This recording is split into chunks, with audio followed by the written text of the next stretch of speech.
So hi everyone for the final panel of the day. We might have Wen also here in a few minutes, but we have Santi, Arsene, Griff, and myself, Nima, and Ven soon. This panel, it had something about DAO food, but the first question we're going to start with, and the main topic is really, are multi-sigs DAOs? It's more like our DAOs multi-sigs. And you need the microphone, Santi. Whoa, hold your horses right there. Okay. you know, it's an interesting question because I found myself setting up multi-sigs after setting up DAOs. Yeah. And it's, does causality exist and what's the cause and what's the consequence? It remains to be seen. But yeah, it's a good question. That's deep. Well, hopefully we can have some answers. So your answer was? I think multi-sigs and DAOs are basically the same thing. Okay. I really hope we get Ben here because he had some good answers. I'm not gonna... Yeah, let's wait for him. And... Yeah, where's Ben? Let's get him. Let's have a conversation about this. Yes, it's serious. We'll find him. He's hiding. He was scared. What do you think, Arsene? Well, I personally think that DAOs are humans, first of all. And the way how they come up to decisions, it's more of like a software question. So that's not the question of like, are multi-sigs DAOs? Is more of a question like, is it a relevant consensus mechanism for the decision to be made? Yeah, that's where things get interesting, right? The definition of a DAO is very challenging. If you're like, hey, I have an Aragon DAO, you know, it's like, is that software on a blockchain or is that just like a group of people on a mission that have software on a blockchain? And that's where things get a little bit more cleaner. I mean, but either way, with a multi-sig or a DAO, you can still have a multi-sig with a mission and a community. Yeah. Well, yeah, I definitely think that like the most important part of the DAO is its mission. What is it here to bring to the world? And the consensus mechanism is like the second question. Is the multi-sig the most effective consensus mechanism? I'm not sure, but it's the easiest one to establish. That's for real. Santi, you had something to say? No, I actually don't have anything to say. Okay, boys, that's great.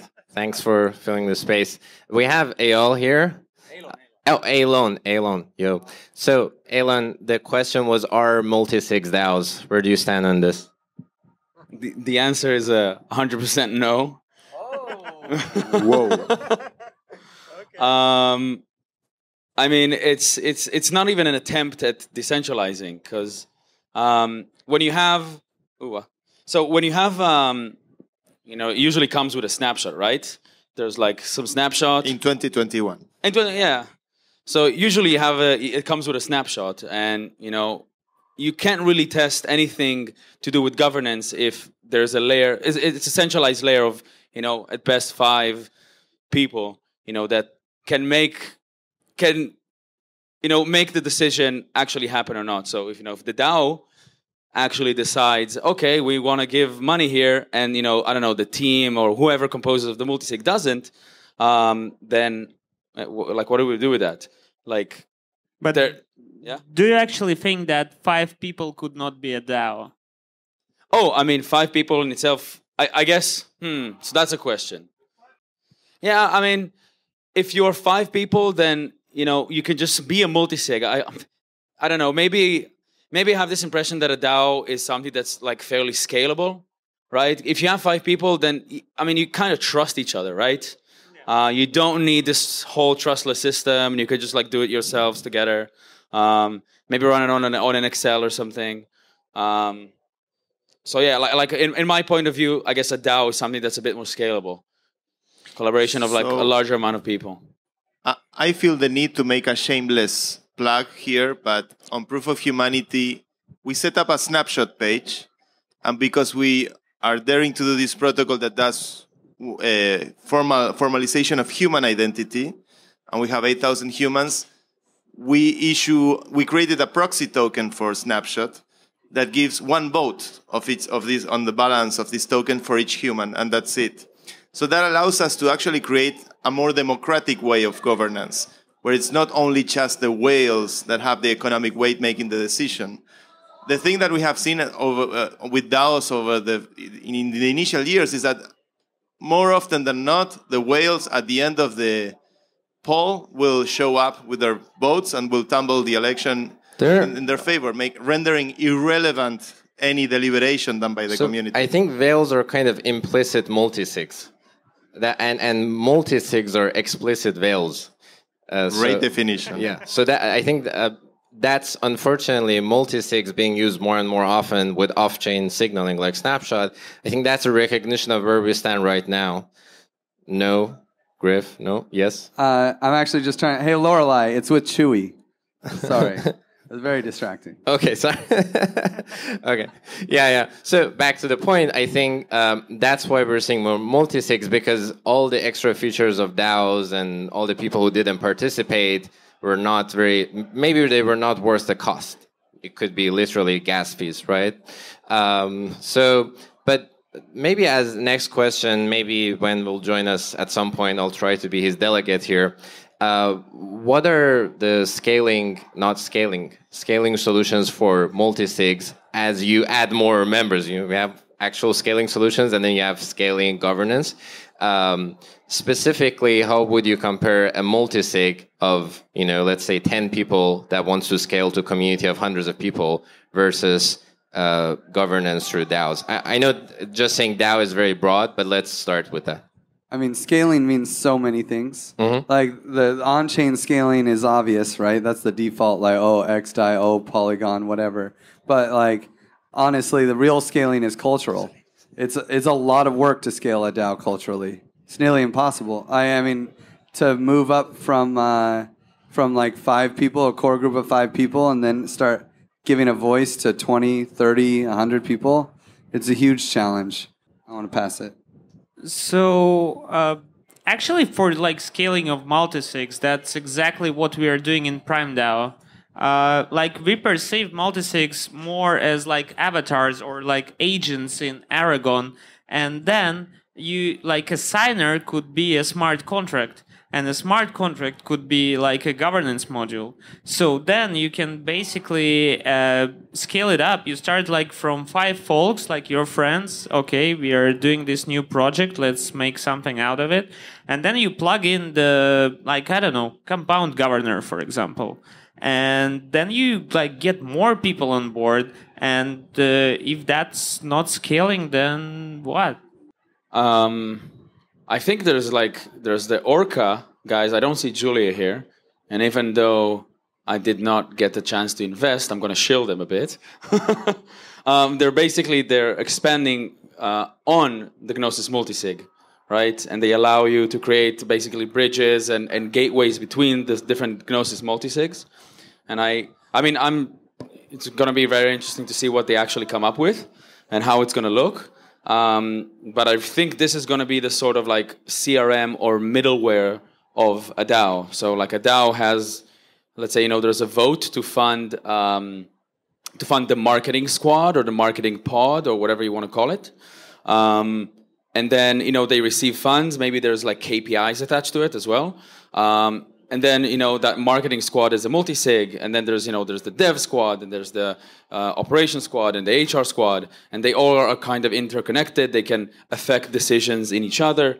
And it's kind of this is the fractalized inner workings of a DAO. And then, the strategic, more important decisions are being made kind of by everyone together with, I don't know, I'm not a big fan of pure democracy of one person, one vote. But yeah, each one will have their own kind of shifting influence, etc. And yeah, very excited to see how this will pan out. Whatever happened to holographic consensus? I mean, holographic consensus is still alive and kicking.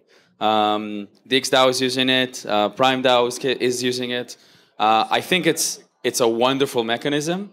And yeah, it hasn't died out. And I think I've had some conversations here to maybe expand on it. The mechanism itself is amazing. I would say that doing 100% reputation and not any liquid token what everyone else is doing, it's not going to work because it becomes bureaucratic and stuff like that. But yeah, do you wanna? Yeah, when we had the conversation about multi-sigs and DAOs with regards to scaling, I really want you to also talk about that. Yeah, there was a cool merge happening, I think, with all these ideas. And yeah, totally like, organizations of the future aren't going to be one contract. They're going to be an amorphous blob of various working groups using whatever coordination mechanisms work for them within their context. And sometimes, it's a multi-sig. Sometimes a multi-sig can function there because you don't need maybe it's more programmatic. Maybe you don't need a multi-sig. You kind of hit a coordination failure once you get to like a 6 of 11. You need a majority in a multi-sig most of the time, most contexts, if there's like high value throughput. You got there's 5 people in the multi-sig. Someone else has to be added to it. You're like, okay, we'll add you to it. Now we're a 6 of 11. But the next person comes on and we're like, hey, I want to join the multi-sig too. You have to be like, no, can't do that because then we have to call 7 people to try to get them to sign this transaction to execute. So it'll be interesting to see where Moloch DAOs are really just like a glorified multi-sig, which I think a lot of people try to use that as a negative comment. But I think that's a positive comment because it's really not much different. The only thing that it allows you to do is you don't hit that coordination failure. You don't have to have everybody vote on everything. So they can scale more. Can you scale beyond Dunbar's number? That's a question that is unclear. There's a lot of problems that we need to solve around that. But you can certainly grow more than 6 or 7 people. And if you have a working group who is using a multi-sig and they can't grow beyond 6 people, what tends to happen is that, you do something else, which is like a snapshot or something else to try to expand the community. It starts getting more complex. And you need an oracle to create trust because you can't give anybody else direct governance. I think there might be like huge organizations where like there are purposes for multi-sigs and Moloch DAOs and various different or just a super off-chain, coordination mechanism. And the DAO is really all of those just coordinating. Yeah, I think, Santi, you had something to say, and then I feel like the energy level is going down, so we should bring in the Nerf guns. Yes. So, Moloch DAO. I raised... Wait. What's up, everybody? Whoa! Yeah, let's go. DAOs. Well, let's go. It's the last event. This is the last panel of the Ethereum week. The last mile. Yes. Wake up. Could be the last panel of your We're life. the bravest. Let's go, Santi. Let's go. So, Moloch DAO. I recently rage quit Moloch DAO. I was a member of the original Moloch DAO, and I rage quit all my shares. Probably because I wanted my ETH back more than anything else. Let's be honest about it. But nonetheless, it's been interesting to see how the user experience around DAOs evolved in the last year. To me, a surprising thing was how popular Snapshot got. And when we think about scaling governance doesn't really need transactions per second. It needs to guarantee certain rights. And what are those rights? The thing that at least I thought Snapshot gets right is the fact that you shouldn't be paying to vote and you shouldn't be paying to propose an idea. Now, there are problems with that because, of course, you still get spam, you get, there's probably some middle ground to be explored there. But fundamentally, not paying to vote, which is one of the problems that I perceive with Moloch DAO. Of course, you can use a sidechain and, something much more gas efficient, but fundamentally, not paying to vote and not paying to propose is a very important thing. Even though if it's a community rule. This is also gas? You mean not paying gas? Not paying gas. Okay. Not paying at all. It should be completely free. Okay. Like we are talking about the right to vote and the right to free speech. And if these tools or these, regardless of whether democracy works or not, I'm not discussing that, but whether these technologies are able to include all of society or not. Which, democracy can take many forms and shapes. You have quadratic voting, liquid democracy, different game theoretic models that ultimately what they try to do is to build legitimacy in the process. And if the process is corrupted by the fact that you need to pay $40 because Ethereum is worth $3,000 to decide or to vote on something, that you're excluding people. And exclusion, it's not legitimate. And when usually you go to a vote for difficult decisions, not easy choices. Everyone can agree that a specialist needs to design or engineer something. But you go to a vote on the decisions that are not that easy. And those require legitimacy. And now the problem that making voting and proposing free brings is enforcement. How do you enforce that on-chain? And to me, a surprising silent race that I saw last year was that Gnosis, Aragon, Open Zeppelin, and Kleros, all those 4 projects were trying to find ways of generating a way of enforcing what was happening off-chain to the on-chain treasuries of these DAOs.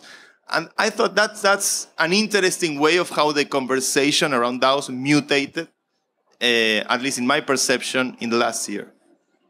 So, this is interesting. I think, Oh, you almost got shot. Oh, shit. Yeah, so... This is now fair game. You can shoot. I'll say this and I'll go. Bring it on. So, wait, Santi. So this is interesting because if it's not on chain, it's corruptible, like that, and that's a problem. And and if you're able, this is my criticism for a SafeSnap, someone can censor the server. It's a server after all. Yeah. And if everybody sees the censored reality, and someone is bringing it over to mainnet with SafeSnap, then it's like a broken oracle, right? And you're bringing the corrupt reality on. It's probably going to be, onto mainnet, I or perceive to chain. like a pendulum based on the gas costs.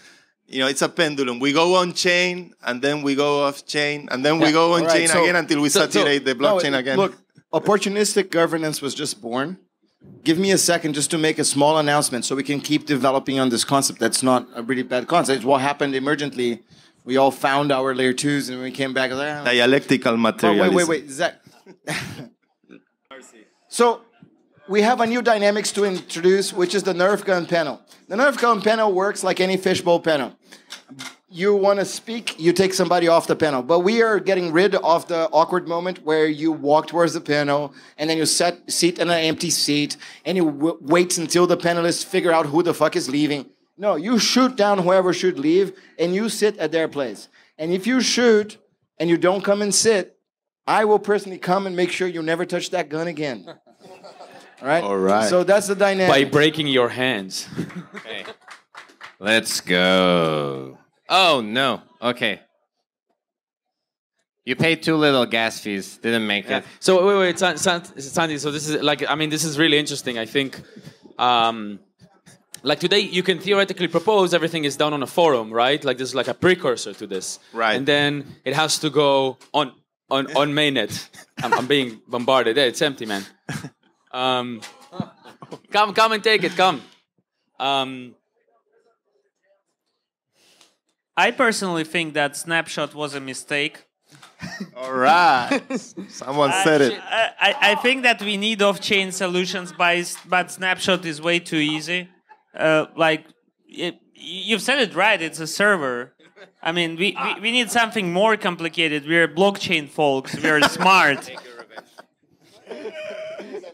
I think we underestimate the power of signaling. I think it's fine. Honestly, if the multi-sig with SafeSnap or whatever, if the multi-sig goes against the community, they better be holders, and they will pay. I mean, if that ever happened, the legitimacy of their community would die. There's a lot at stake. There's something at stake. It hasn't happened. Yeah, it hasn't happened. But I have so much concern with that. Well, yeah, we don't know it. Hey, Come on, you go, Chuck. Get a gun. there are concerns there, though, I think, that we're not addressing, which is, the emergent properties of having direct power and ownership, and what that does to a member of the community. If I'm a person and I can vote with my tokens on Snapshot, sure, that's cool. But I'm not actually affecting the thing. I know that my thing is going to go through an oracle, and then some people are going to have to trust that. And not to say that trust is, it's whatever. But I think there's like an emergent property of that direct connection to like direct power that we can skip right over because it does the things fine. Yeah, but there are important qualities to like human existence that are there. I think that we can be undervaluing potentially. I'm going to try to be more direct about it.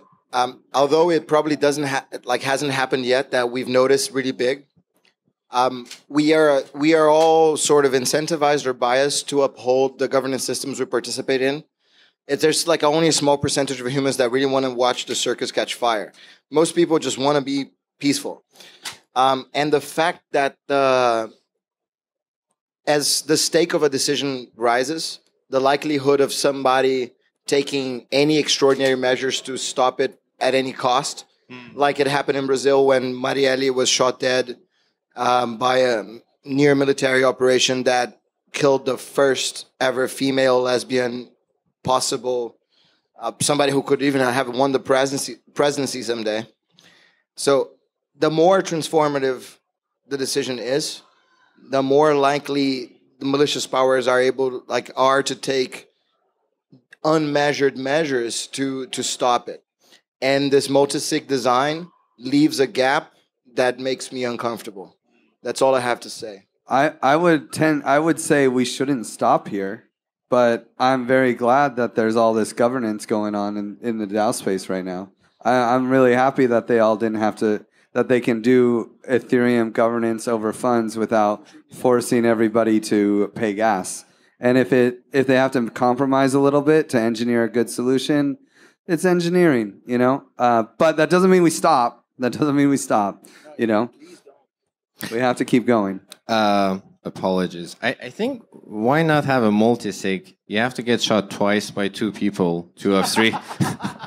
That's fair. Sounds fair. So then we need to pass around this gun a little faster. Yeah. So, but who has a question? Oh, wow. That was good. That was... This isn't Come here. She didn't hit me. I'm not actually inebriated in any form, and the reason why I took so many shots at Elon is to make the audience comfortable at firing the weapons. Please find the space within yourself. It actually doesn't hurt. It's totally fine. Shoot us. I guess I should shill conviction voting a little bit because this question was about Yeah, scaling DAOs. conviction voting, yes. And I really love the way that OneHive has played with conviction voting. And it's kind of like, I think Elon was saying, or no, you were saying it, like this amorphous blob of work streams and working groups. In OneHive, it's swarms. In the common stack, in token engineering commons, it's working groups. And in Giveth, it's going to be circles. And, you know, whatever you call them, it's really nice just to have these smaller groups and scaling horizontally.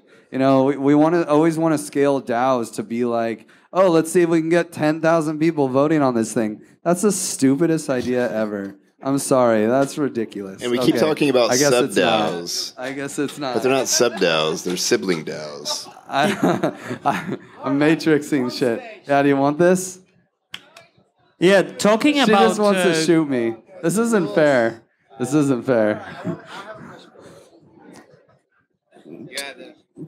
Just a second. Talking about conviction voting, guys, please check out on Medium. Conviction voting ceramic network is a really cool stuff. Just shilling ceramic network here. That's it. You're not being judged. So, with the statement that Griff just made, right? That the idea of having these super systems where you have thousands of or hundreds of thousands of people participating in the same issue being a sort of a ludicrous or an uninteresting idea. When you say that, I feel what I hear from a governance geek's perspective is that it works much better if you have this small cluster of decision makers that are able to interoperate. And then you shut him down, and I was like, whoa, but that's exactly what Lorelei is thinking about. Like how we do HR, how do we understand how membranes form between clusters, and what defines a cluster, and what is the price of crossing a membrane, and what is the minimum thing that everybody that crossed the membrane gets. Right? That's the being and becoming game. It's the formation of identity and relationship. We talk about these fractals all day at the house party. Watch House Party every Thursday, 8 o'clock Central European time. Except yesterday where I wasn't there. I'm sorry.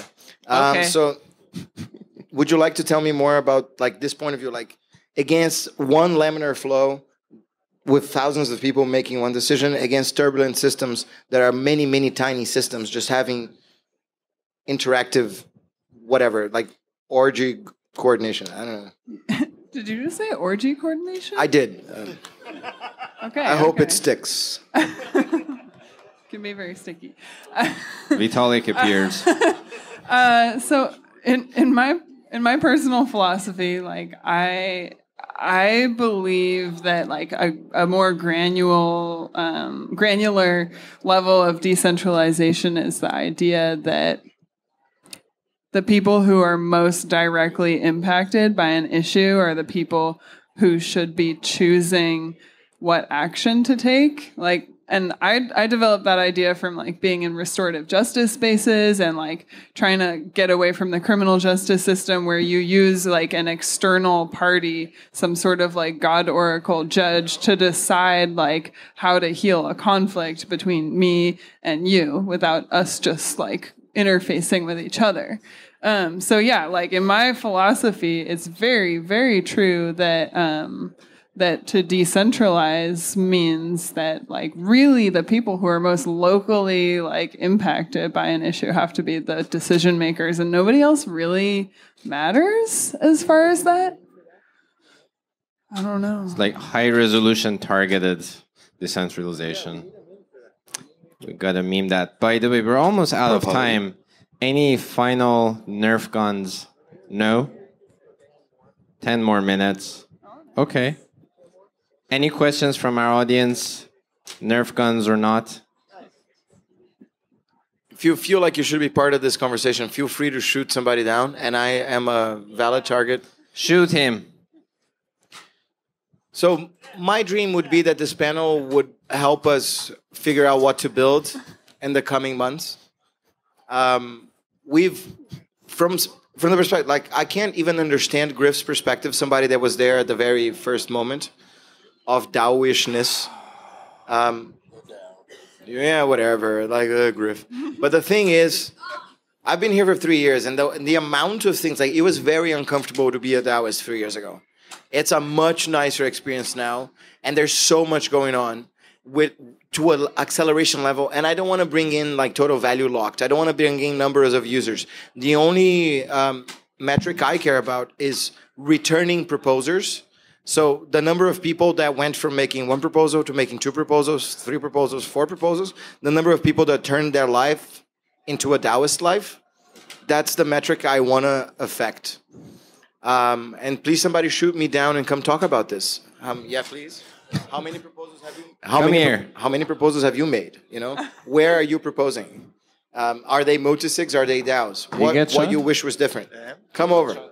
No, as far as I know, I didn't get any bullet so far. I got shot by Neo. Come on, I feel boy. like Neo. Introduce yourself.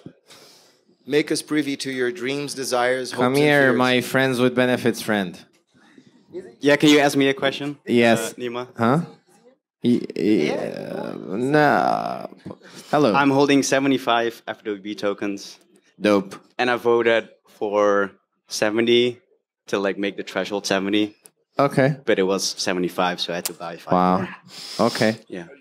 Do you have Yeah. any? Do you have any comments on the topics discussed or Nerf guns?